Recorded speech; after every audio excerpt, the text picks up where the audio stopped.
I'm Mia Mason. I'm running for Congress here on Maryland's Eastern Shore. One of the biggest concerns and issues that we have is our traffic, our education, our health care, and our civil rights that are being taken away by our representative that is currently in office, and I seek to change that as an LGBT candidate.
I'm Mia Mason. I'm running for Congress.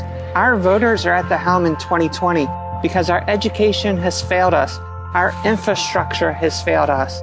With your driving force, we can fix that, especially in our healthcare, because your vote actually matters and you have the choice in 2020. I'm Mia Mason, and I approve this message.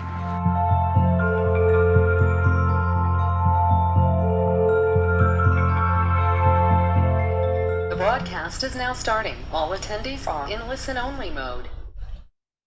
Welcome everyone to the No Dem Left Behind Town Hall. We are very excited to have Christine Pelosi hosting tonight. Christine is a lawyer, DNC member, author of the Campaign Bootcamp series, has 15 years experience training candidates for office, and is the daughter of House Speaker Nancy Pelosi. So without further ado, I'm going to hand it over to you, Christine.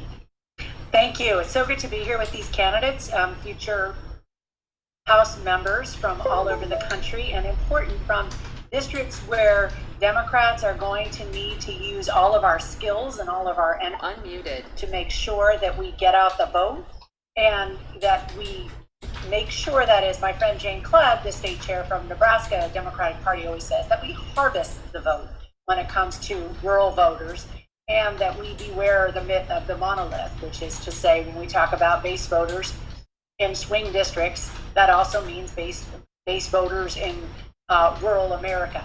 And so I think when we talk about an intergenerational, interracial coalition that each of you are going to need to build to elect President Joe Biden, and to elect yourselves to the Congress, and to join hopefully your Senate colleagues as well who are on the ballot, for those of you who have nested opportunities for people to vote for a new House member, a senator, and the president. I think the most important thing for us to talk about tonight, so that you can showcase who you are and people can get to know you, is the question that we always ask in my campaign boot camps. I actually started 15 years ago on the road when everybody said the House Democrats will win in 2012.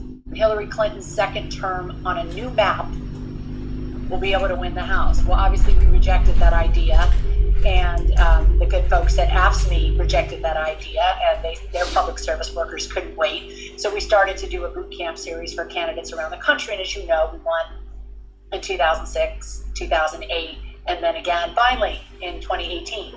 So hopefully you all will be the second wave, the Biden wave that comes in the way the Obama wave came in 2008, building on what had been built before. And I think one question that we always ask people really stems from a quote that I saw in 2004.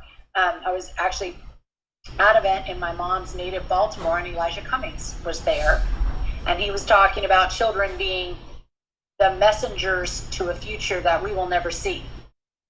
And when Elijah talked about it, he talked about what are we telling children if they're living in trauma, if they're living in poverty, if they're living in racism, if they're living in despair.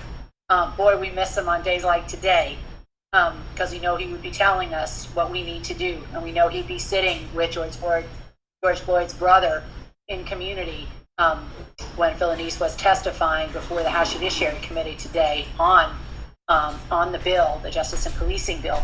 But the fact of the matter is, Elijah always said that. So as sort of an homage to him, for the last 15 years, I've been asking people all over the country, and in fact, traveled around the world as well, what is your call to service? What is your message to the future? So I'm going to kick it off by asking the candidates to answer the question, who are you?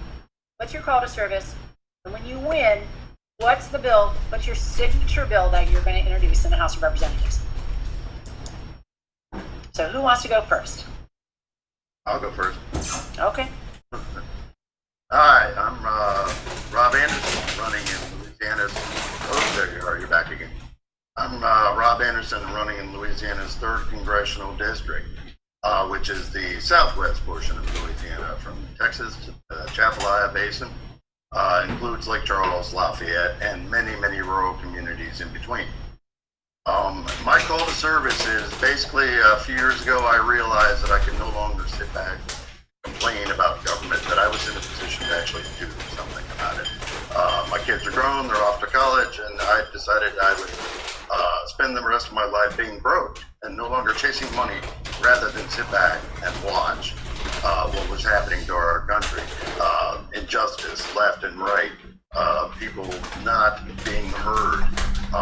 So we engaged in our first campaign in 2018, almost as a protest against a horrible incumbent down here, Clay Higgins. I'm sure most of y'all have heard his name. And then realized that we actually do have a voice. I'm a former home builder, former driller, and I think I have a personal connection with the people of this district that transcends politics itself. So I'm going out there and telling them what their government locally has been doing, which is selling out to corporate ownership to oil companies, regardless of what the people need. The politicians are all bought. So we're running a grassroots campaign, 100% financed by individual donors, and we're going out and telling people the truth. And because of who I am and my background, it's been resonating. People hear me and realize that I'm not advocating for some hidden cause. I really just want Louisiana to be better.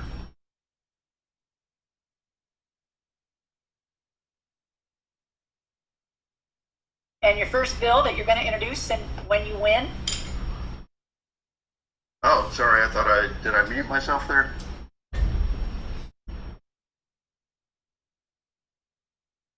Sorry about that. And the first piece of legislation I would advocate for, of course, is the GROW Act, which is our personal piece of legislation to advocate for infrastructure, healthcare, and education in this district, encouraging public finance into revitalizing our region. One of the things we have to fight against is the brain drain here in Louisiana. And we want to push for alternative industry, including alternative energy, a multi-billion-dollar market in new jobs, high-tech jobs, to help bring Louisiana as a great state again into the 21st century.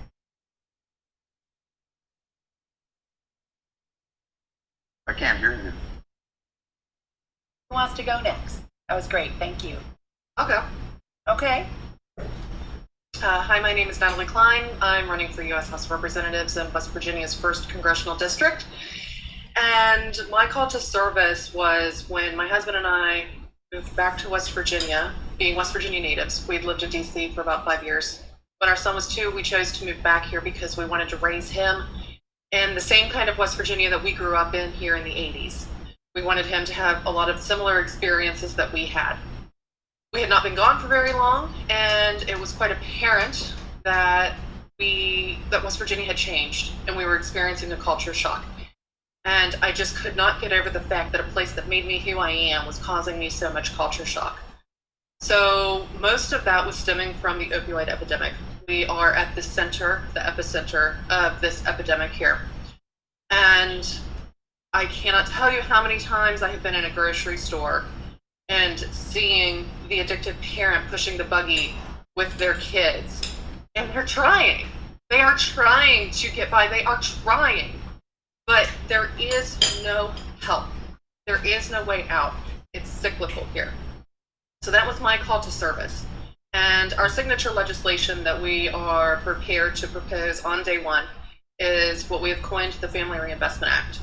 And the Family Reinvestment Act will serve much like FEMA, except for social and medical crises. In this district alone, we have had 4 medical facilities closed in the last 6 months. All of them were owned by the same company that purchased them cheap, stripped them from profits, and is hiding behind corporate loopholes. And our current the legislator is not doing anything or proposing any bills to prevent this from happening again. So the Family Reinvestment Act will help to reestablish medical clinics, rehab programs, and mental health programs in this district. But there will be a caveat in that bill that we must have more school nurses and mental health programs in our schools. Because every time I talk to our teachers, who are, by the way, feeding our children, even when they strike, our teachers tell me every single time, the only time some of these kids get to see a medical professional is at school, and the teachers just can't take them there. They can pack lunches, and they can send them home with food, and they can have what we're calling food drops for them, and send it on the school bus drops during COVID, but they can't take them to the doctor. So that will be one of the caveats of our bill.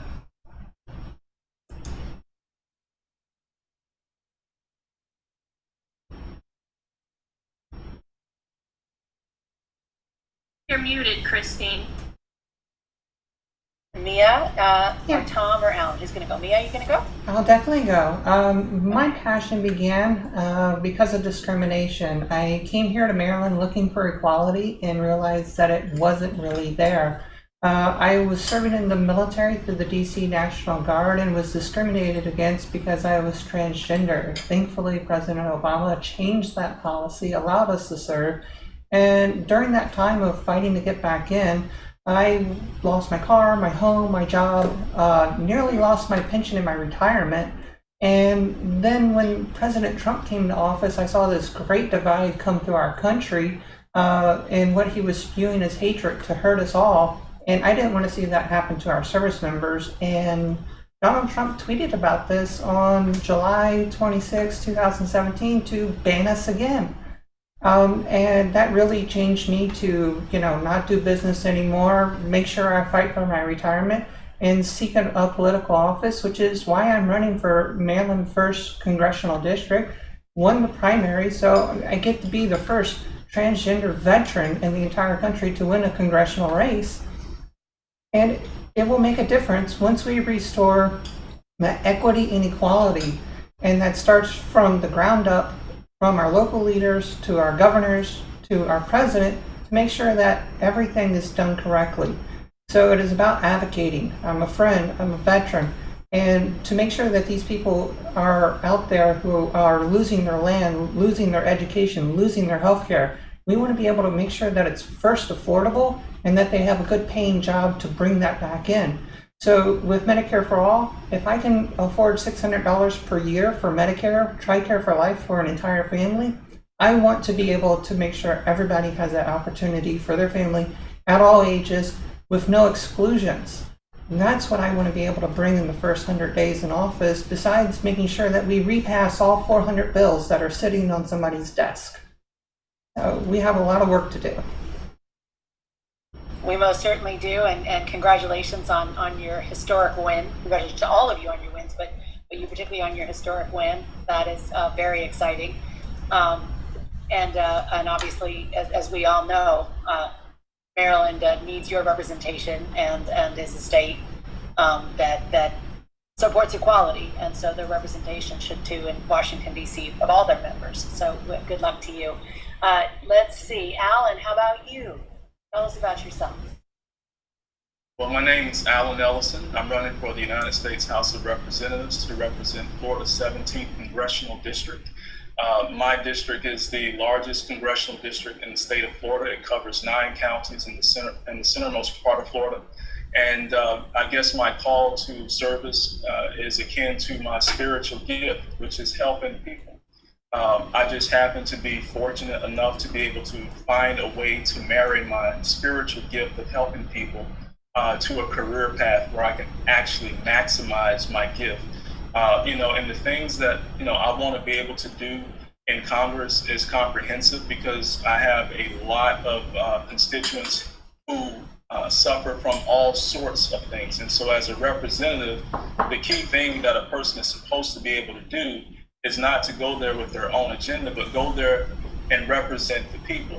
And so what that looks like is improving the quality of life for all citizens within the district. And we have a lot of issues. We have people that are literally being victimized by members of our society because they're immigrants or undocumented workers, and they're being raped. They're being home invasions are going up, especially under this administration. We have situations where the current congressman is trying to dismantle the EPA, and we live in a state where we depend heavily on our water supply and our environment, and it's being destroyed by big polluters. So I want to make sure that we strengthen our EPA. I want to make sure that we have a federal ban on the chokehold from law enforcement officers. I want to make sure that we end private prisons. And with COVID-19 wreaking havoc on our healthcare system in our district, we have over 120,000 people that do not have access to healthcare. I want to be an advocate for universal healthcare. And with what's happening with our economy and our jobs, we've lost 400 or 500 Fortune 500 companies in this district alone. And we need a serious economic jobs plan that I'm going to be pushing for. In my race, I'm the strongest candidate with job creation. I've actually helped to create over 300 jobs in this district. And so I'm looking to be that champion for the people and improve the quality of life for all people. I'm Alan Ellison, and I approve this message. Right on. Okay, and Tom, bring us home. Thanks. So I'm Tom Palzowitz. I am running in Wisconsin's 5th Congressional District, which is the area between Milwaukee and Madison. And one of the reasons that I'm running, it's about servant leadership. Not only am I a Navy veteran, but I've been a small business owner for the last 15 years. And I actually teach, I'm an executive coach. I teach servant leadership. And the 2016 election really got to me. I just couldn't believe that we would elect somebody that people thought this person could actually be a leader for this country. I don't even think he can be a leader in anything that he's ever tried to do. It really got me moving, because one of the things I've told my clients over the years, if you don't like something, you can either complain about it or do something about it. And I turned that back on myself and I said, what are you going to do about this? And I, like Rob, ran in 2018 against a 40-year incumbent who it was time for him to go.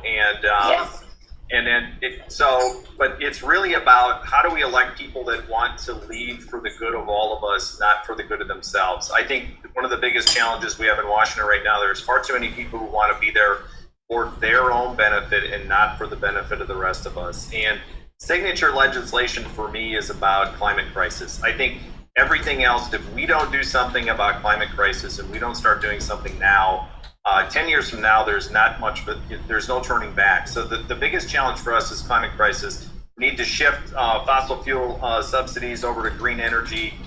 There are a lot of things that we can do, but November 4th, we're pulling out of the Paris Accord unless we elect Joe Biden president, and that is the number one key thing that needs to happen. We need to stay in the Paris Accord, and we need to keep working on making sure we do have a climate that works for our children and our grandchildren.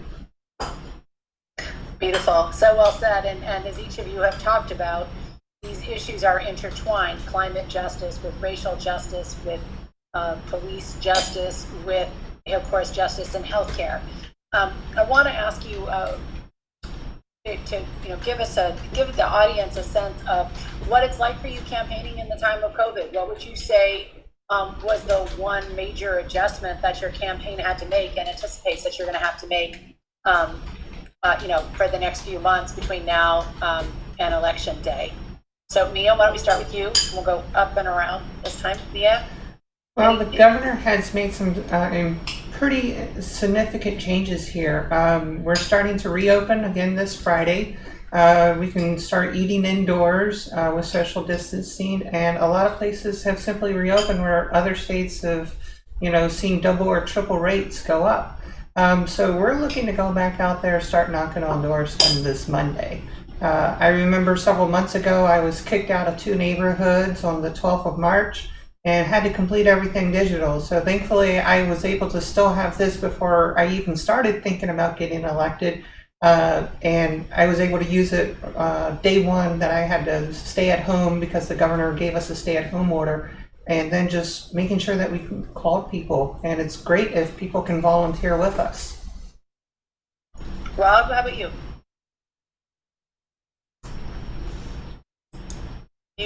Unmute. There you go. Oh, thank you, Christine. As you know, initially COVID-19 was treated with a great deal of skepticism, especially here in, as we shall say, the informationally challenged South. It was being treated as a political issue instead of a healthcare issue. And we're still seeing ongoing challenges with that. Information, getting good information out there. My campaign has obviously gone almost full digital. Our staff are interacting with people all over the district, and groups are reaching out to us more as this becomes sort of the new normal campaigning during a time when social distancing is so as we saw a couple weeks back, and then again we'll be doing this weekend at the Black Lives Matter protest, we can join together and express our First Amendment rights and do it safely. Everybody in Louisiana at the protests I've been at wore masks, and as soon as speakers finished speaking, spread out to protest peacefully, and yet using our constitutional rights to share our message. So our team has kind of followed my district. We followed how they do. A lot of more emails, a lot more Zoom calls and webinars like this. This is what we're doing right now, trying to advocate for everybody to be safe, but letting know what their choices are. And please get out the vote and tell your neighbor, get out and vote. And as other people have pointed out, this is a great group of candidates, by the way, it is imperative that we get Joe Biden elected and replace Donald Trump.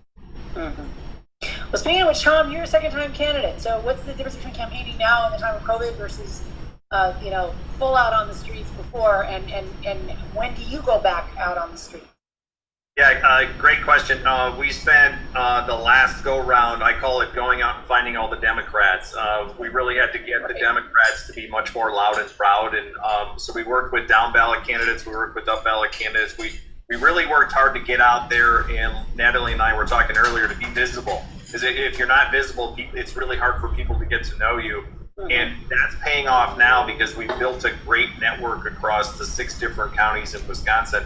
And part of that network now is they're doing phone banking, they're doing texting, they're doing things that are really helping us get the word out about our campaign. Because we got the Democrats to vote for us last time, but now we need some Republicans to vote for us this time. So it's going to be social media. We're doing virtual house parties. We're doing everything that we can. We actually did book a house party that we're doing next week. It's going to be in person, but the guy has a farm, so he has this huge tent we can all show up at. We're all going to be like 100 feet apart, and it's going to work. But I'm very cognizant. I personally don't want to put people in harm's way, and I think it's really important to understand that it's just an election. People's lives matter more. So we've really worked hard on that, because I live with somebody who just can't afford to get COVID, and so I've been making sure that whatever I do with my campaign staff and our volunteers. So that's been the major difference. Interesting. And you have a great new state chair, and hopefully less voter suppression. That was great. But also, and I know that this is a challenge. Hello, Florida. I don't know, maybe George is the new poster child, not you all, for voter suppression. But so tell us how you're campaigning in the time of COVID, and also what you're doing specifically on this. What happened in Georgia last night. Change what you might do as you go out in Florida, in your district, in the 17th over the next 140 some days. So first of all, let me say this. I didn't get to say it before, but thank you very much for having this town hall with us. We really do appreciate it.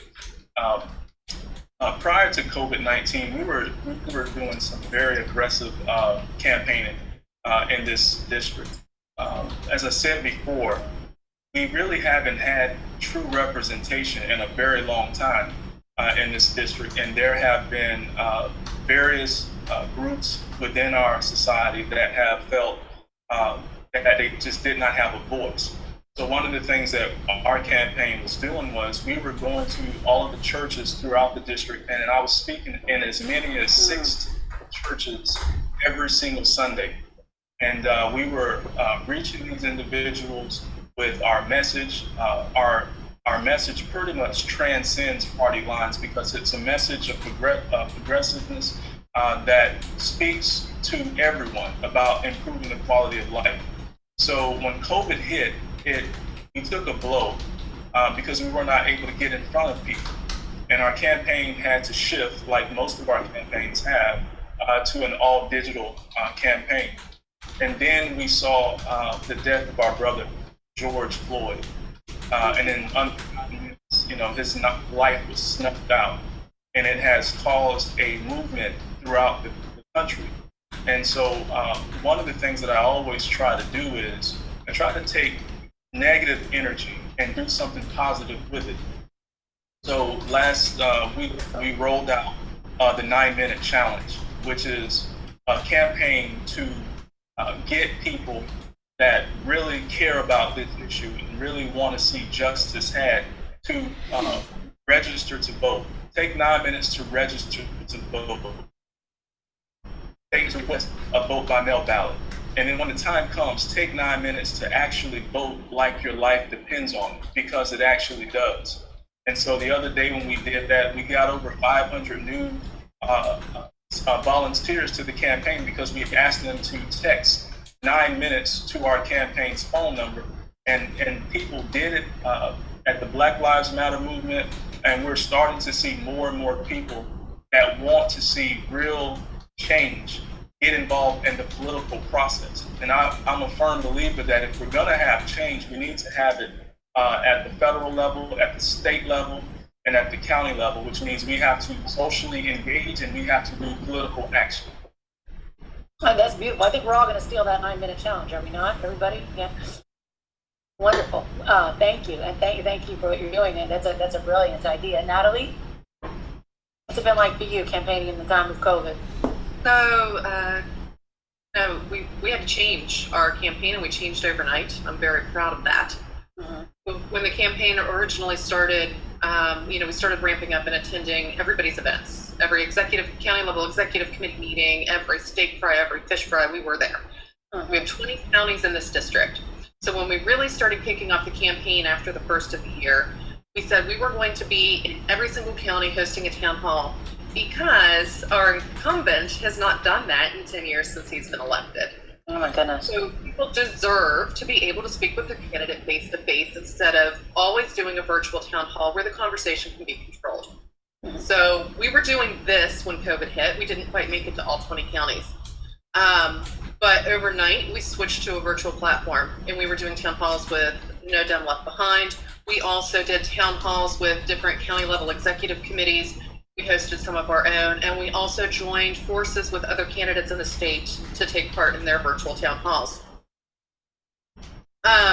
One of the unique things that we did is we actually put a widget on the homepage of our website that allows people to go and schedule a time to talk to your candidate, me, one-on-one over the phone.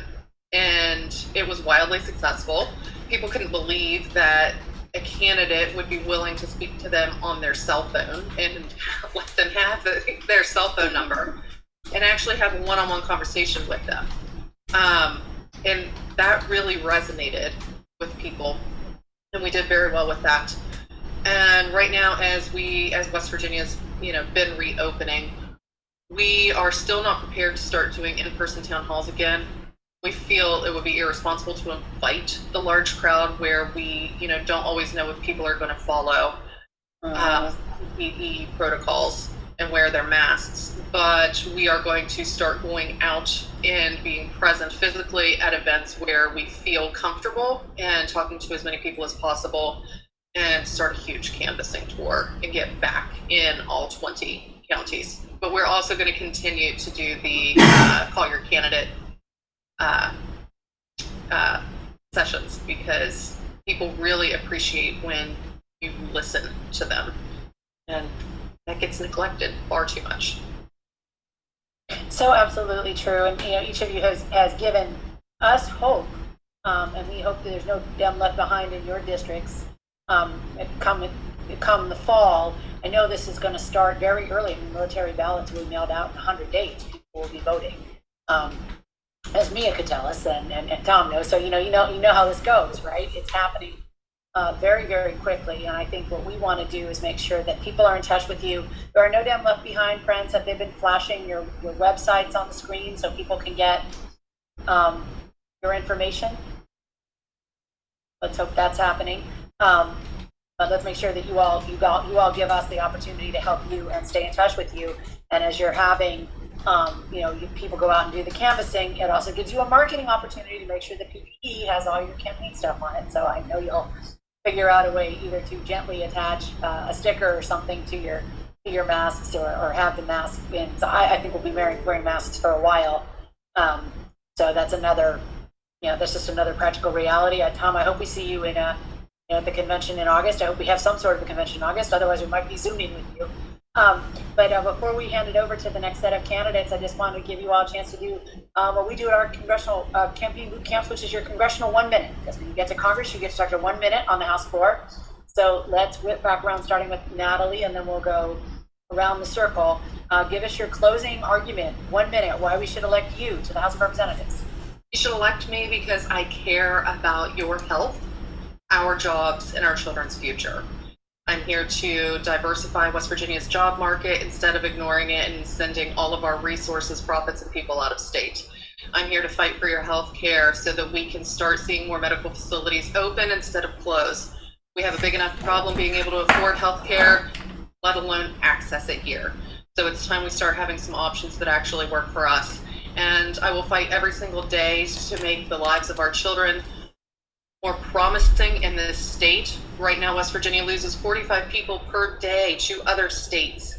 And I think that I share the same sentiment as everybody else, where we want our babies and our grandbabies to be able to stay close to home, and we need to make sure that we're giving them that choice.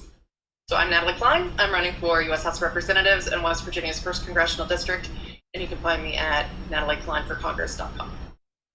Excellent, excellent. Alan? I'm Alan Ellison, again running for the United States House of Representatives to represent you in Congress. I believe that I am the best candidate to represent your interests because I come from where you come from. I've spent over 30 years in this district. I understand what it means to be looked over, forgotten about, and underrepresented in this district. I'm looking to change that. I'm looking to represent your interests because you matter. My family's here. I grew up here, and I love this place, and I want to make sure that we have a strong future for our children and our children's children. You can help us out with campaign contributions.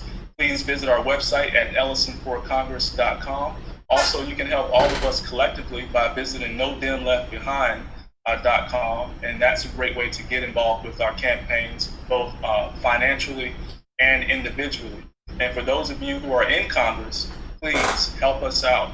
Help us to reach our audiences, give us some endorsements, and do everything in your power to make sure that we can be there to support you and your efforts as we move this country forward. Thank you. Thank you, Tom. So I think it's time to send people to Washington that are servant leaders. And I think it's time to elect people that want to represent all of their constituents, not just the people that vote for them. I think it's incredibly important that we have people that are interested in creating competence in government, that government works for us, that is willing to invest in infrastructure, is willing to tackle climate, is willing to create a universal health care program that works for all, and is finally ready to do something about gun violence prevention. And more importantly, we need to end gerrymandering, and we need to make voter suppression go away, because this is about representing people, not representing special interests. So I'm Tom Palzowitz. I'm running in the 5th Congressional District of Wisconsin. You can visit us at tomforwi.com. It's a lot easier than my last name. And then, like Alan said, No Dem Left Behind, great group. We're working hard because we want to go to Washington to make a difference and make a change. Thank you, Tom. Good luck. Mia? Madam Speaker, I am Mia Mason. I am running for our Marylanders out in Maryland's 1st Congressional District, a gerrymandered district. I've been out there hearing their stories, amplifying their voice, taking the time to be with them to understand what their issue is in each of the several counties that are who they want to be, whether it ranges from environmental issues, jobs, opioid crisis, or gun control for sanctuary cities that they want to try to create that need to be changed with great reform for the police out there. I am running because this is my passion, and I understand that they want a candidate that has a passion to serve them and represent them. And this is why I want to be able to make sure that I bring their voice to the House floor each day to speak to them. And with that, they can call me at 410-94-MASON. Reach us at miadmason.us. I actually answer the phone, and if you want to volunteer, join us at nodemleftbehind.com. Make a donation. The information is at the bottom of your screen, and I yield my time. Beautiful. Ready. Bring us home, Rob. All right, thank you, Christine, and thank you to No Dems Left Behind, and all of y'all especially. This has actually been a great session. I even put it on a jacket for y'all. My name is Rob Anderson. I'm running for the U.S. House of Representatives, Louisiana's 3rd Congressional District, because I am one of the people of the working class that I look to serve. It's a diverse district. It's a district that can be great. So I want to be the congressman who can look to the future and not to the past. Our traditions are important, but it's more important that we preserve our way of life by continuing forward. My opponent has done nothing in 4 years, nothing at all to serve his own district. He serves his party. We really need, and we're on the Gulf, so other people have brought up climate change, and down here we pretend climate change isn't a thing while we watch our coast get eroded every day. So Louisiana is, on that cusp of the past and the future, and I think we can be leaders in alternative energy and climate change remediation, because for us it's real. This is real life, and it's time that we put aside political arguments and actually look to solve the problems in our district. I'm a former blue collar guy. I like blueprints. I look at them, but then we act, and We have to act, and that's what I love about this group is that we're all people from various walks of life, but we all do stuff. And I'm a guy who will do stuff. My name is Rob Anderson, most widely known on Twitter as Rob Anderson 2018. Thank you for the follow, Christine, by the way. And my website is robandersonforcongress.com. Check it out. If you want to volunteer, sign up there. Sign up for No Dem Left Behind. I understand people are poor. I'm in a rural district. I understand. I give my time to you. Help us out. Thank you. And thank all of you for having the courage to run. It's so important to remember that change begins with the power of personal story, begins with that message that Elijah said we're sending to the future. And obviously one of the things that we'll also all be fighting for together will be universal broadband, because we certainly know, having moved so many things to digital, how many people are still left behind after that. So, that's part of your infrastructure plans. I know will include that as well. And we will obviously be greatly enhanced by your service. So good luck. We'll see you on the road, and we'll see you in the House of Representatives. Thanks, everybody. Let's all give a virtual hand to our first panel as we click on to the second group. Thank you. Thank you.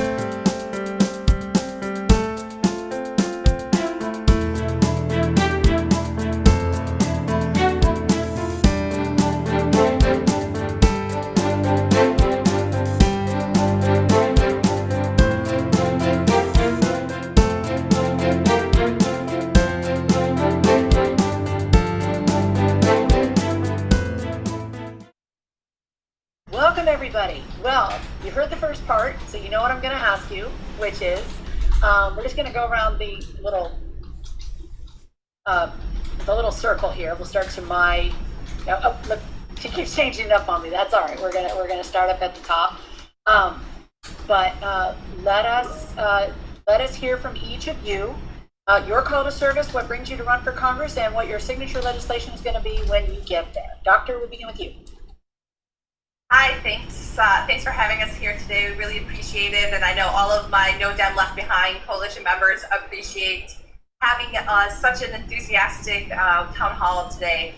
So I'm Dr. Cindy Banier. I'm running for Florida Congressional District 19, and I am compelled to service because I have been working for our community for the past 11 years. I am a mom. I raised 3 kids here, but I'm also working with nonprofits. I ran a nonprofit helping homeless families here in our district for 4 years. But most recently, I've been working doing community convenings and community organizing and researching. I'm part-time faculty at Florida Gulf Coast University. What I always tell people in our community is that I'm here to raise your voice to be on the same level as CEOs and politicians and leaders.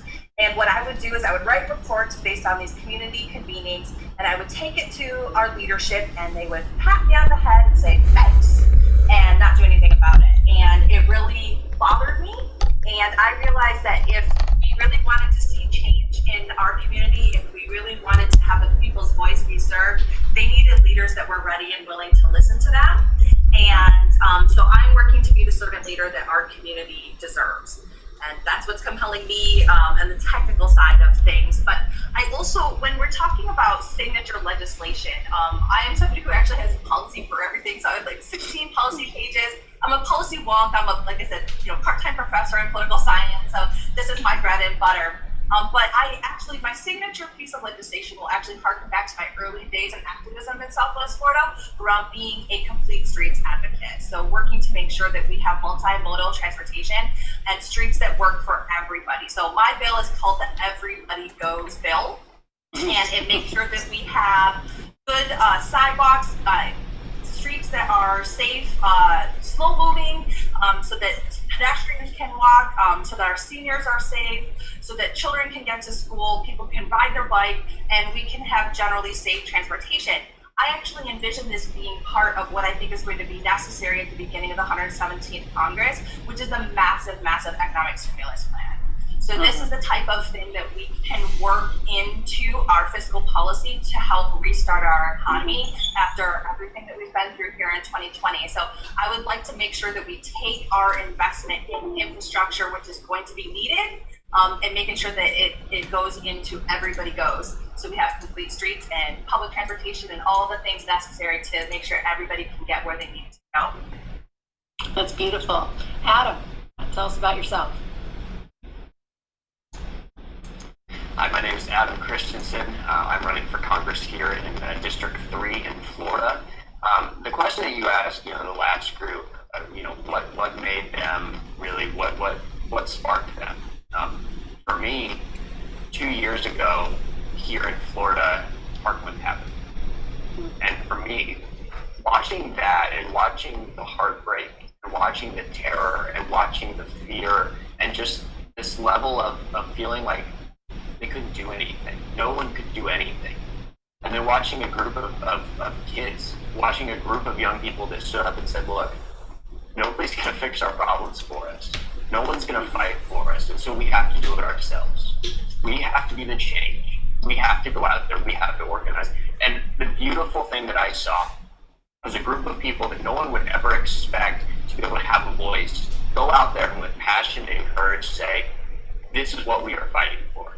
We are fighting for our lives, we are fighting for our future, and we are fighting to make sure that, we actually can have a future. And so for me, when I looked at the race here, most people thought, it wasn't going to be winnable. They thought that for 15 years. And I looked at it and I said, look, the guy who has been here for 8 years, Ted Yoho, he's retiring. On top of that, we now no longer have felony disenfranchisement.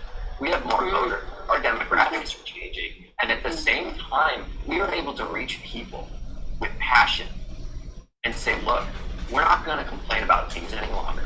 We're going to get out there and we're going to do the work, and we're going to fix this, and we're going to win this district, and we're going to flip this place, because guess what? We don't have a choice. And so for me, my signature legislative piece, in Congress, we have to pass Medicare for all. It would give a ton of people way more money in their pockets. It would be a small business tax cut. But on top of that, people don't just want more money at this point, because why? They are just paying more bills. They're just paying more expenses. And so for us, we want to give people money in their pockets, and we want to be able to give them something they can do with it. The building behind me is a small business incubator attached to the University of Florida. It basically takes companies from around here and says, you're a startup, you have an idea, we're going to give you mentors, we're going to give you a place to be that has cheap rent, and we're going to allow you and help you build something for your community. And what I want to do is I want to take that idea as a nonprofit kind of idea and put it in the rural places in our county, in the towns, increase the businesses, increase small businesses, stop money from leaving our communities, and actually stay here and give people my age, people that are older than me, a piece of their community. Because I think that right now that's the biggest thing that we're missing. And so for me, that would be my biggest piece of legislation that I would love to push for. First and foremost, obviously healthcare, but that's it. That's great. Thank you. Jamie, I like the sign behind you. Flip. Tell us about it. Tell us about you. I'm Jamie Cheek. I'm running in Utah's 1st Congressional District. Rob Bishop is retiring, so we don't have an incumbent. So this is an opportunity for us to make a real difference. And that's part of my call to serve, is that we don't have an incumbent here, and we've never nominated a progressive Democrat, and so I feel like this is a time for us to try something different. I also work for the state of Utah, and for over 7 years, I've worked with people with disabilities and some of the most disenfranchised people in our communities.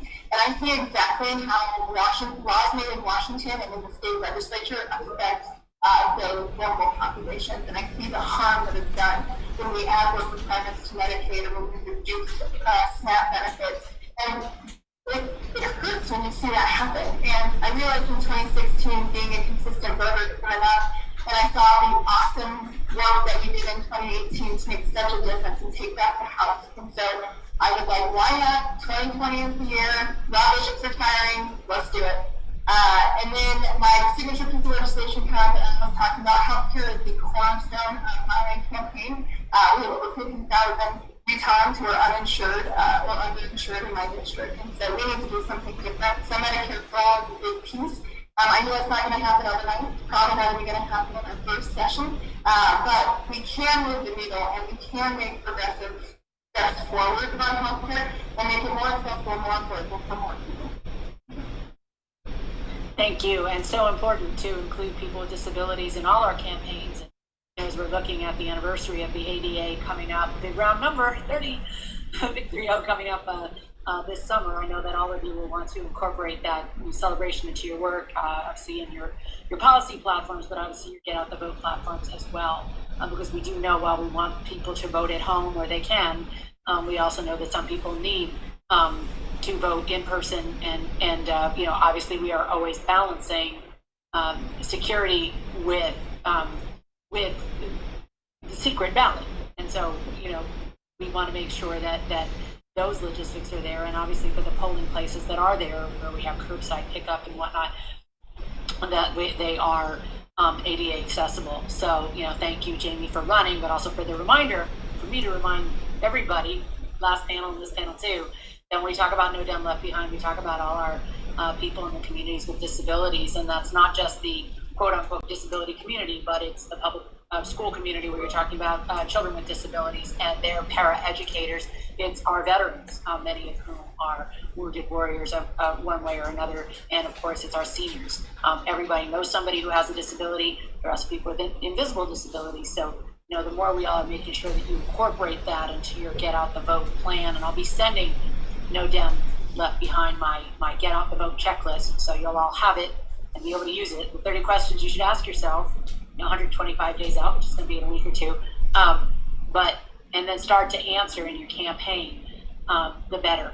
So anyway, thank you, Jamie, and thank you for that reminder for all of us to include persons with disabilities throughout our efforts. Devin, please tell us about yourself. Unmute.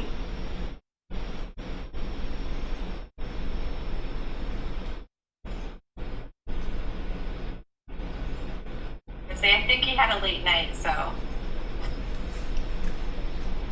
He did. Okay, so Devin, do we have you yet?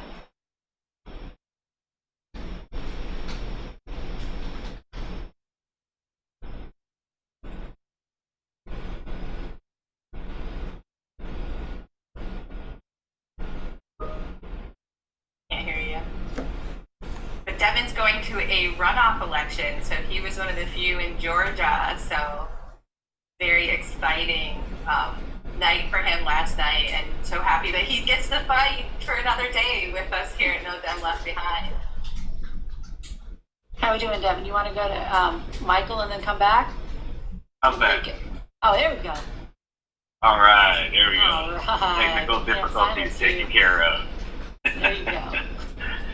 All right. Well, my name is Devin Handy. I am running to be the District 9 of Georgia representative in the United States House of Representatives. I am running because I started, we all know that living in rural America is tough. It's tough, and we are often forgotten. And we are definitely in a situation where the top three has been neglected: education, healthcare, and infrastructure. So those things are definitely important to me. That's part of the reason why I ran. The catalyst to actually make me decide to run was watching our current representative shamelessly defending the president during the impeachment hearing, and that same night after watching it, discussing with someone about possibly supporting someone running against him, and then the next day finding out that no one was, and having a few people approach me and asking me to run. I took that as a sign and ran with it, and so here I am. And so my signature piece of legislation, well, one, I decided not to wait to actually get to Congress to start legislating. So I have proposed the Essential Workforce Protection Act here in Georgia on the state level, and that legislation has actually been signed on to by two state legislators here, and will be introduced at the next session of the Georgia legislature. And then also on the federal level, I have produced a framework for the Home for the Brave Act, which will authorize Congress to use the Moral Act to create institutions of higher learning geared towards veterans and reentry programs and long-term affordable housing for our homeless veterans. I am a veteran. I am a wounded veteran. I'm a wounded combat veteran. And so that is something that is near and dear to my heart. But like I said, I decided not to wait to get to Congress to start legislating. So that framework is actually sitting on the congressional staffer's desk as we speak. So I'm really hopeful that both of those, the state level and the federal level acts will be pushed through so that we can get some really good needed help to our citizens that need it. Thank you, Devin. Thank you for your service, and thank you for your legislative ideas. That's very exciting, very exciting. Michael, tell us about yourself. Thank you, Christine, for hosting this today, and good to see everybody here. Go Devin, Mia, and Natalie. Congratulations. My name is Michael Moscato, and I'm running for United States Congress in Arizona's 8th Congressional District, a district that came within 4.5% of flipping in 2018. It was the first time in my life, having been born and raised here, where the Democratic Party support got behind this district.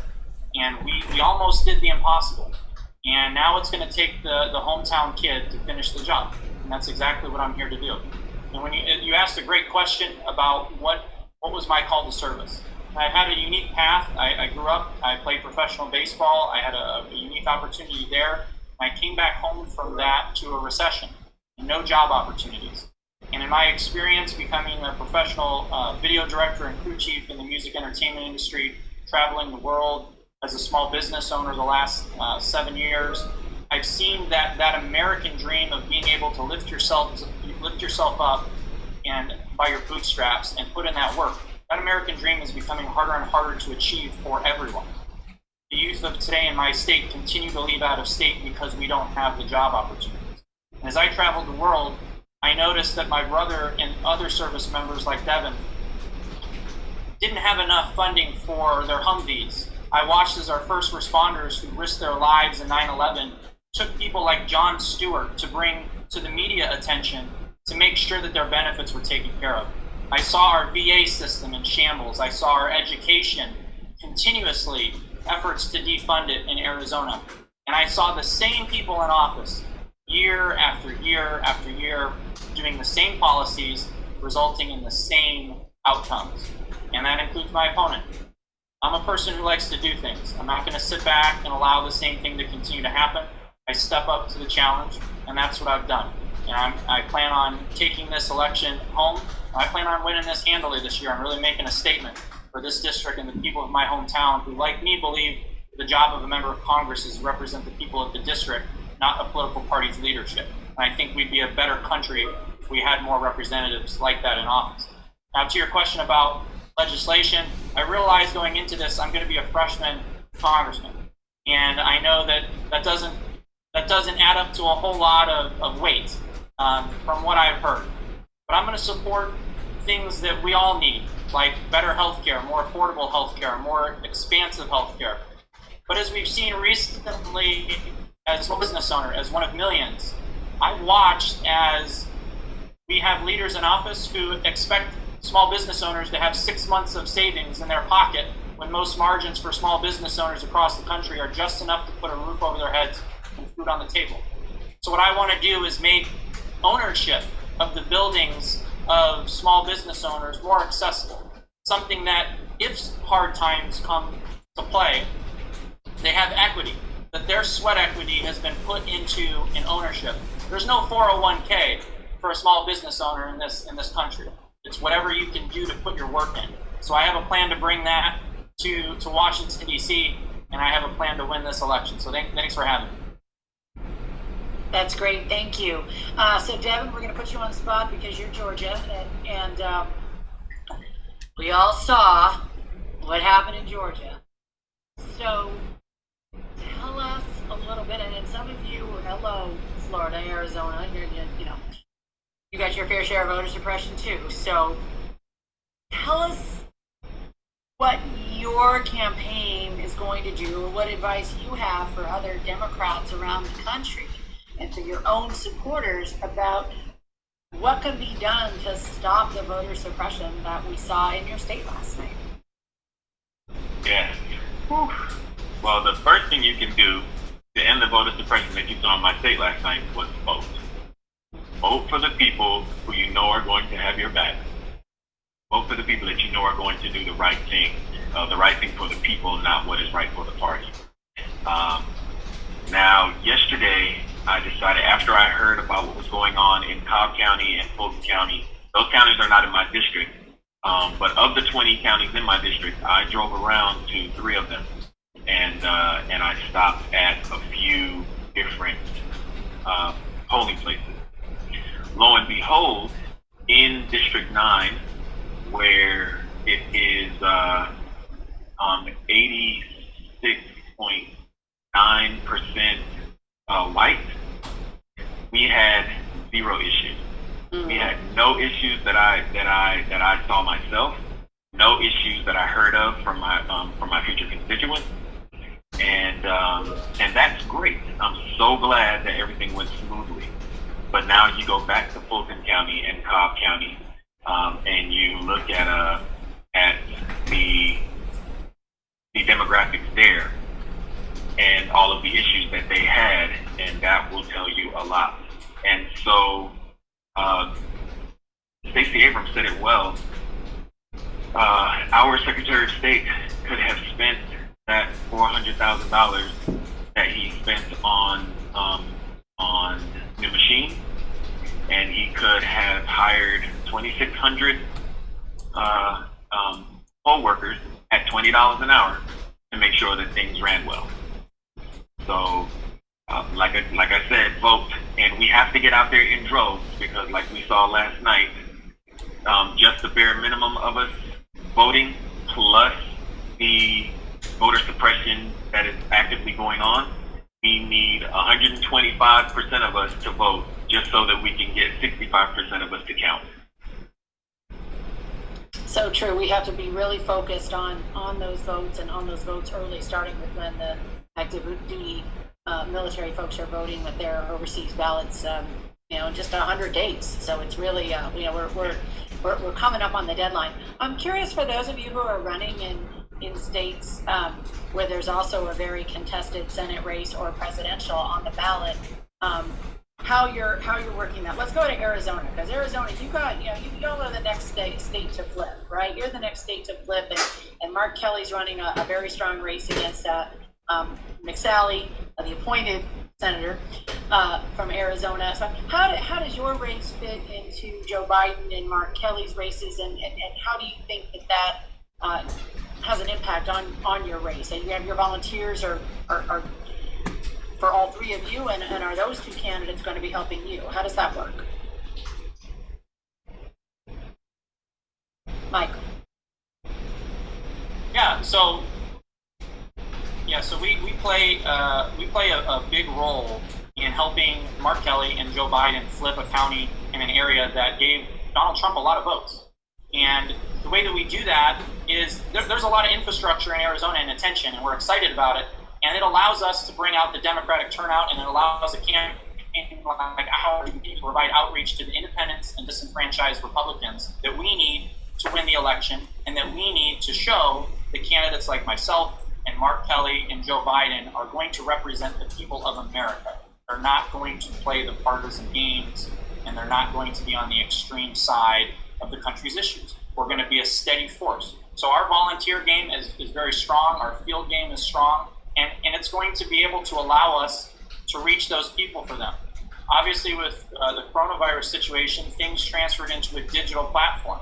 And the good thing for us is that we were one of those campaigns that was already very equipped on a digital side of things. So it's helped us tremendously to just keep moving forward. We didn't skip a beat. And in Arizona, we're living proof. We're one of the states that's living proof that voting by mail actually does work, and it's easy, and it's effective. And it's only people like my opponent and the president who know that when you get more of the voice of the people heard, the result for them is that they will be removed from office. And that's why you've seen my opponent has tried to get the RNC to come to Arizona, despite the fact that Arizona is leading the country in coronavirus case growth. And I was just informed that it's not coming here to Arizona, thank goodness. But we have to Devin's point, we got to elect these new people into office who are going to represent the people and vote out the people who are currently sitting there. Jamie, your senator did something very interesting this week. Mitt Romney actually said Black Lives Matter at a march outside the White House. How is that going over at home in your district, and how are you addressing the issue of police violence and racial discrimination in the context of your campaign and your advocacy in your race for Congress? Absolutely. The long list of things that I appreciate that Romney has done is, you've overlooked over time, which is shocking. And I think, honestly, a lot of the voters here are pretty upset. But I think that he's showing he's on the right side of history. For that, I applaud him. He's willing to speak out when others aren't. And I think that he's going to be part of the reason why we're able to put Utah and why we're able to elect Joe Biden in 2020. Because he's doing the work now for that to happen. As far as protests here in the state of Utah, we've actually had quite a few. I was able to find the one that was here in Ogden. It's a very peaceful protest with over 2,000 people. This is in direct opposition. We just lost an officer a couple of days beforehand. The first officer we lost since 2012. And so there was some worries about some tension about, this being an anti-police protest, about the police are there to protect us. And that wasn't the case. It was really beautiful to see these police officers coming to let, Ogdenites have that peaceful protest and us being able to thank them for the work that they're doing and being able to get the message out that Black lives matter. And that we need to be doing more than just saying it, and just being anti-racist isn't enough. And so part of my campaign is that when I had a couple of debates so far the last couple of weeks, and so I've been doing research and I've been finding out what are the policy positions that are being supported by Black Lives Matter, what are people asking for. And so here in Utah, Lex Scott created a policy proposal for Transparency and Policing and Accountability Act, and they founded the Black Lives Matter here in Utah. And that's something that I've been advocating for. It's something that we need to do. It will make a big difference in the way that we see police brutality. I also stand behind the Stop the AIDS, which would directly reduce 70% of police brutality by, creating body cameras, removing chokeholds, and those are really important. And then I did just see the other day where the House Democrats announced their police reform bill, which I think is an amazing step forward. And the Senate is what they're going to do what they're going to do. But I think that it's important that we have these conversations and that we show that we're serious and that we're going to take a real step forward on these issues. And I think it's been great to see when police brutality is happening and being held accountable. And that's something we haven't seen for a really long time. And so I was well my community that I'm here to listen, and I'm here to advocate for them, not speak for them, but to give the causes that matter to them and give them a strong for them.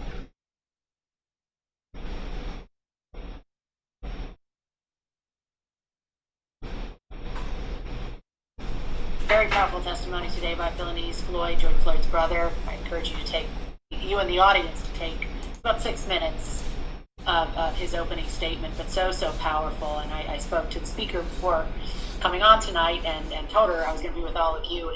And she was talking about meeting him, behind the scenes, and how he was really just so direct with her. Are you going to pass this bill? Tell me that you're going to pass this bill. This is a bill that I want to, Adam, as we switch over to you and you tell us a little bit about the newly re-enfranchised felons and how, what that means for people returning into being productive members of society. What is your voter registration and organizing plan to enhance your voter turnout with people who've been previously disenfranchised, and how do you bring them into the other conversations that you're having in your campaign about healthcare and gun violence and small business? Yeah, absolutely. So, I mean, right now, as you know, the history of Florida with, voter disenfranchisement as well as just voter suppression is one of those things that it's really plagued us for a while. I'll tell you how we flipped Florida blue. Number one, up until this year, and with the help of a lot of groups, we didn't run a person in every single House race across the state, and that is changing this year. In our congressional district, we have, I believe, 5 congressional districts, and we have gone to 4 out of those 5, and to the people that are running, and we either helped find the people that are running, or we made sure that there was someone. We said, we want to help you, because the better that you do, the better we do. And the better that we do, the better that the presidential race goes for us and Florida goes. And so right now, especially in a lot of the rural counties that we have, if we bump up each of the House districts 5 to 6%, that's a swing of 1 to 2% for us. And at the end of the day, for the presidential, that may just be enough. And so for us, we're partnering with groups that have been out there registering formerly convicted felons that now have the right to vote back, but they may not know it. We are working to register new students and people that are newly able to be registered to vote using University of Florida, Santa Fe, as well as other groups. We are partnering with basically different groups that are out there that's been their main message is registering people to vote. And so we are going to be doing the biggest get out the vote we possibly can. Because, if we want to flip Florida blue, I think it can go. But it's going to start in North Central Florida. And if North Central Florida can get a little bit of a boost, if we can get some resources here, we are going to be able to swing it. Right now, our campaign is made up of 33 young people, all in the age 26s, and we can't sit back. We have to do something. And we think this is the biggest thing that we can do in order to help, number one, the Democratic Party, and number two, defeat Donald Trump here, nationally. And so right now, focusing on the House races, focusing on our congressional race, sharing resources, getting data on the people that would be persuadable voters, that's the biggest thing right now that we need is data. Right now, our congressional races, Cindy knows this, and Alan knows this, it costs about $4,000 to be able to access Vote Builder for a congressional race. And right now, if we're doing grassroots campaigns that don't have a lot of funding, and we're going the David and Goliath route, we at least need a sling. And so for us, being able to have access to data like that would be able to allow grassroots campaigns, young campaigns, passionate campaigns that have a voter base and that have people on there to be able to have a shot. And at the end of the day, it's going to be more people in the Democratic Party. It's going to increase donations, and it's going to help Florida flip blue. And so I think that will be one of the biggest things that we can start with is getting that data and getting people registered to vote that have not been registered before.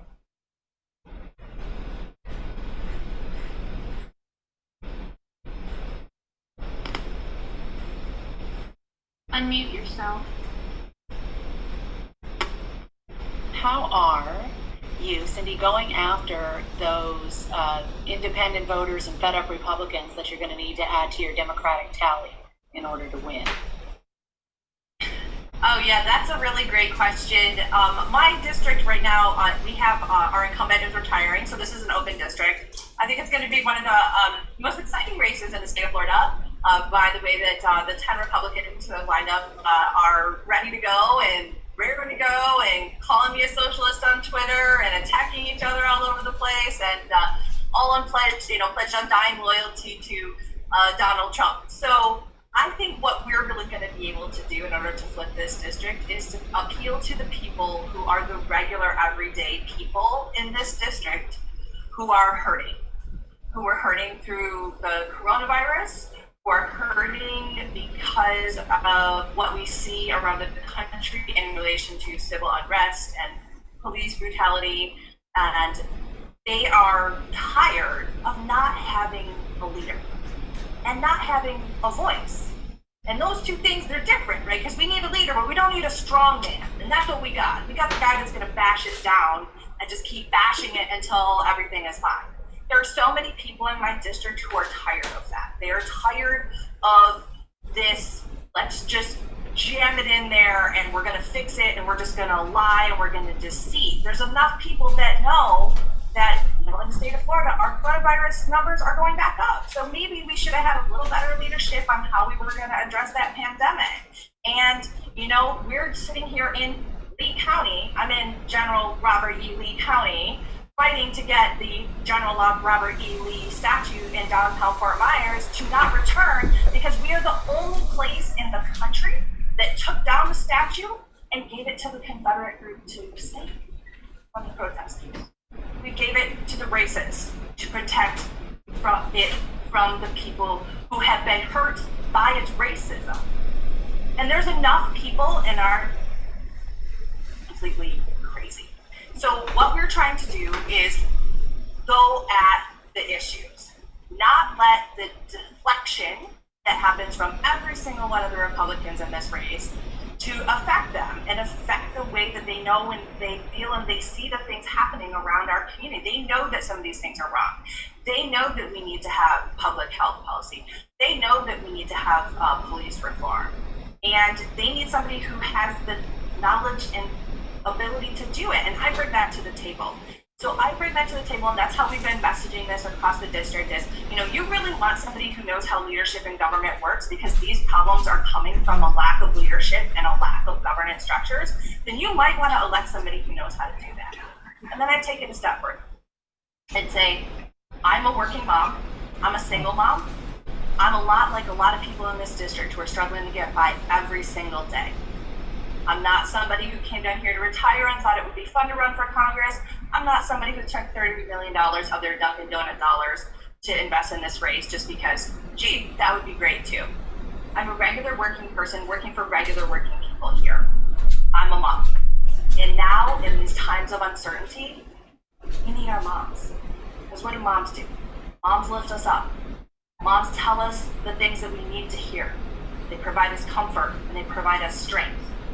And that's what I think we need. And I think that's the message that's going to resonate across my district as we reach out. One of the things for me is that my youngest daughter is in the vulnerable population. So I have to stay home.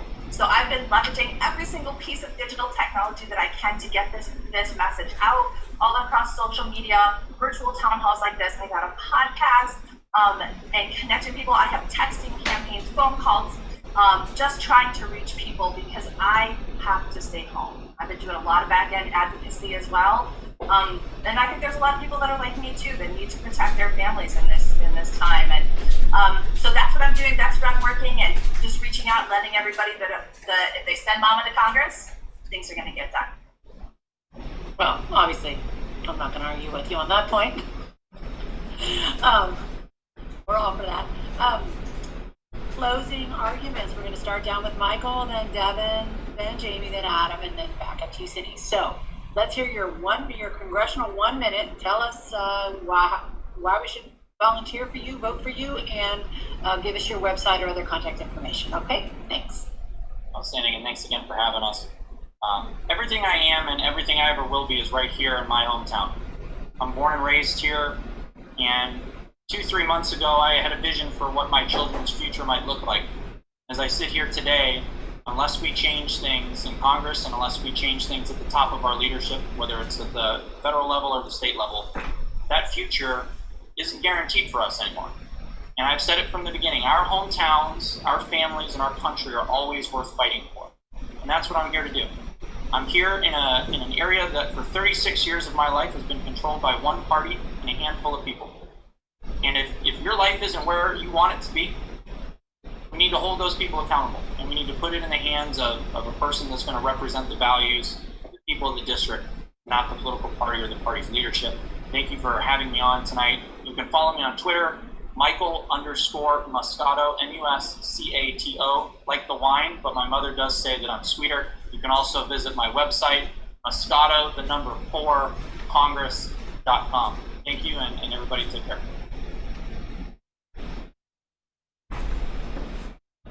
Devin?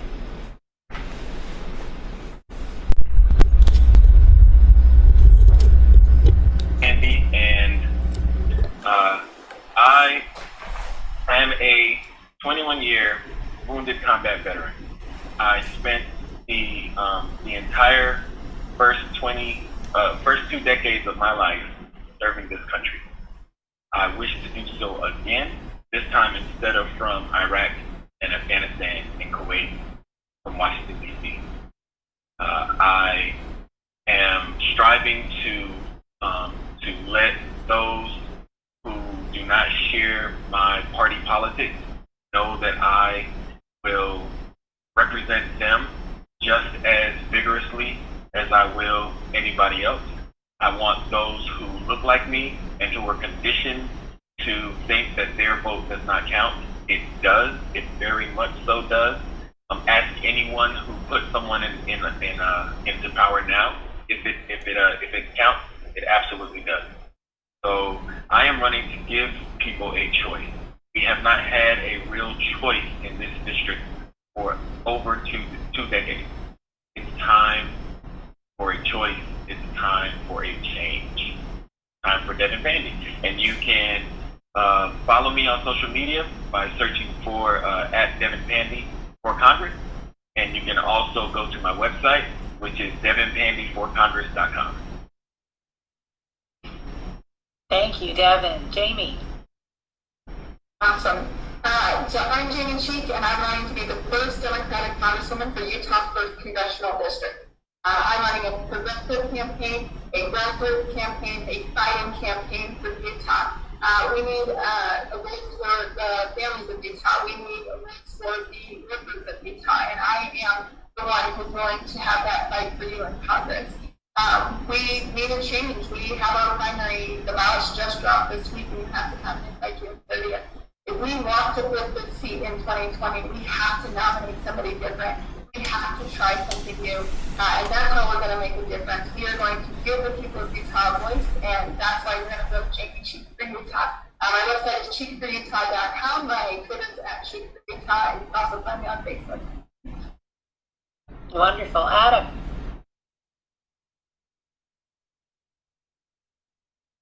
Hi, I'm Adam, and I know what it's like to have 68 cents in my bank account. Scrape and to scrap and wonder whether or not you're going to be able to make rent the next month. For me, I started my first company right out of college with all the money that I could save up. I just wanted a piece. I wanted a chance. I wanted the ability, maybe, to take my life into my own hands. I know that most people want that, and that's all that they really want. I believe that if you work 8 hours a day, you should be able to afford a home, a family, have a little bit of money left over. And for me, this race is not about me. It's about it's for everyone. Because right now, people just want a piece of their community. And what we're going to do is we are going to make our voices heard. We're going to build a movement. We want you to come along with us. If it's donating, if it's text banking, if it's phone banking, whatever you can do.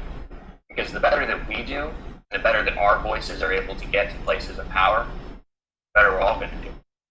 And so if you want to follow us on Twitter, it's AC for Congress 2020. Our website is forthemany.notjustme.com.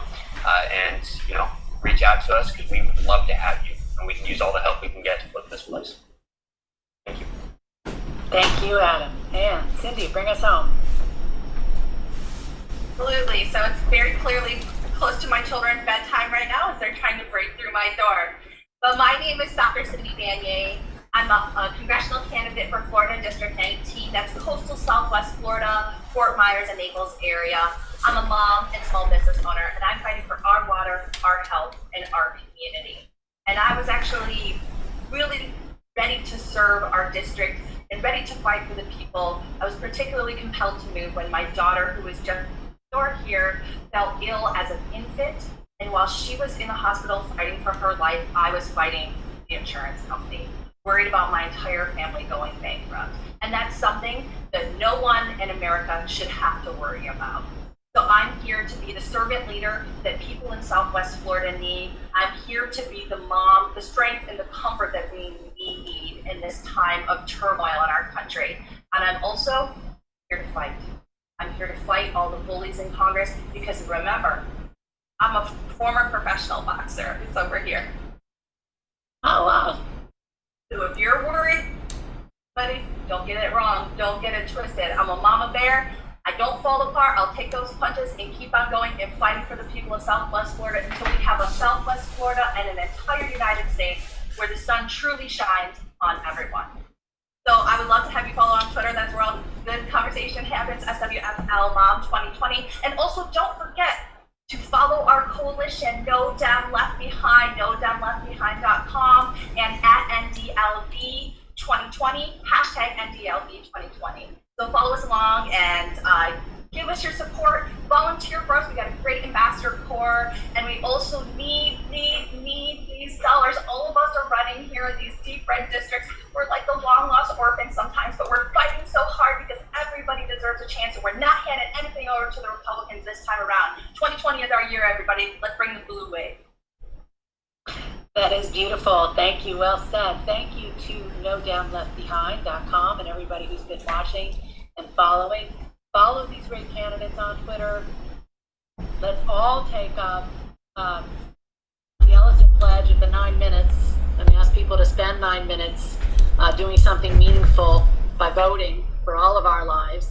Let's make sure that we're fighting voter suppression. Let's make sure that in each of our campaigns, we are making sure that we are as inclusive as possible. When you get to Congress, you'll be voting on things, except for Devin, who's already has people voting on his ideas now. But for everybody else, you'll have your signature legislation when you get there. But between now and then, there's a lot we can do to clean up the racism, the sexism, the homophobia, the transphobia, the ableism in our own campaigns, in our own communities, and in our own lives. So as we go forward, let us take the example of what's happening and make sure that our campaigns are a reflection of our values. As Adam said, make sure you get that data sharing so that your young people can be enfranchised. Make sure that, as Michael said, that if you're a homegrown talent and you're hiring homegrown talent, that people know, hey, there's an alternative here to what you've been getting before. And as Cindy said, bring on the mom energy. I love that. Really important. And, interesting that Jamie and Mitt Romney disagree with Jamie's opponent of Black Lives Matter, but you're on the right side of history. Your opponent isn't, and that's why you're going to do well. And so for each and all of you who have joined us tonight, go to NoDemLeftBehind.com. Follow these great people. Give them your support. We know it's a tough time with COVID, with, money is tight, but they're going to spend your dollars, stretch them a long way, and they're going to do friend raising as they've been doing. It's time to get out the vote. I think we all want to know, just close where I started with, our message to the future. What do we want that to be? Right here, right now, we're privileged to be in this work and to say we had an opportunity to do something about it. We had an opportunity to offer people something better, something more progressive, something more wholesome, something more inclusive. Why not dream big? And why not push our presidential nominee to dream big? The ground is shifting under our feet. The ground is shifting under our feet because there's a social earthquake out there. I say this from San Francisco where we have actual earthquakes, but it's really true. It's really true. People are changing it. Young people are changing it. People are turning agony into action. And in some cases, people who've been working on these equity issues and these racism issues for years are finally having the moment to say, now we're too gracious because I told you so is not a policy, but to say, see, now you all can understand what we've been trying to tell you. So as candidates, we know you're going to be good listeners and good speakers and good messengers and representatives for your district. So thank you all for having the courage to run. Thank you, No Dem Left Behind, for bringing us all together. Let's get out, let's support each other, and let's win. Thank you.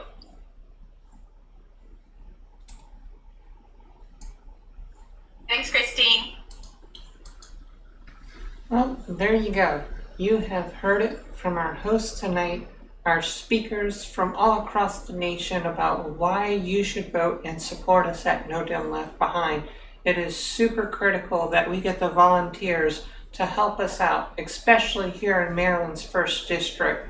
We have the opportunity to change this tide, bring every vote to the ballot box, to get people to vote by mail. It is very simple to do. Literally just 2 minutes will make the difference for you to be able to do that.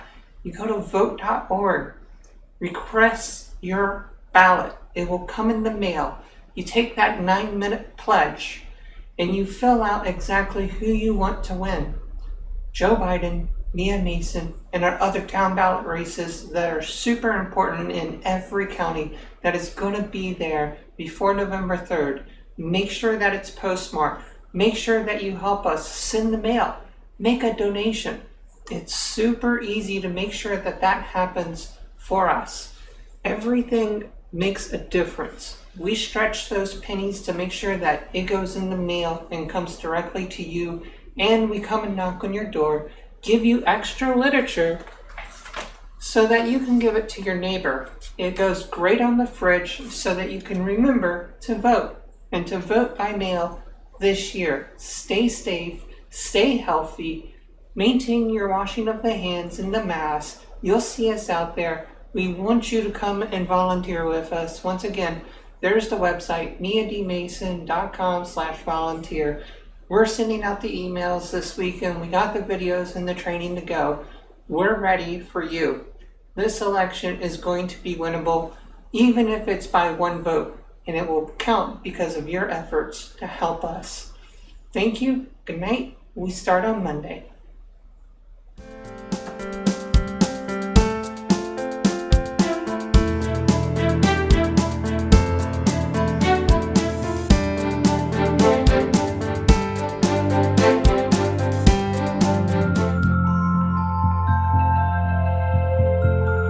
I'm Ian Mason. I'm running for Congress.